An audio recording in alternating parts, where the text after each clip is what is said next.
First day ఇంత మంచిగా అయ్యాక సెకండ్ డే ఎంత దరిద్రంగా అవుతుందో అనుకోలేదు. Hi guys, this is second blog of FMB blogs. So ఈరోజు అయితే ట్రాన్స్పోర్ట్లో అయితే వెళ్ళాను. డ్రైవర్కి లిటరల్లీ ఎక్కడికి వెళ్ళాలో కూడా ఏం తెలియదు. So after 2 hours of headache we finally reached our destination. So morning అయితే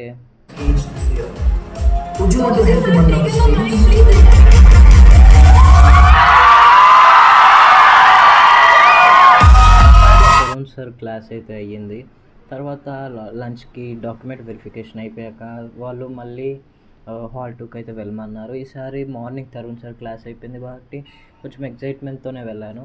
సో ఫస్ట్ అయితే ఇద్దరు స్టూడెంట్స్తో డ్యాన్స్ చేయించారు. దాంట్లో యాజ్ యూజువల్ బాయ్సే గెలిచారు. తర్వాత ఒక పాడ్కాస్ట్ పెట్టారు which was quite okay. And next again one more class. It was two boring guys literally. ఎందుకంటే అప్పటికి టైం అయిపోయింది. నాకైతే లిటరల్ ఇంట్రెస్ట్ పోయింది. సో నెక్స్ట్ వ్లాగ్తో కలుద్దాం. బాయ్.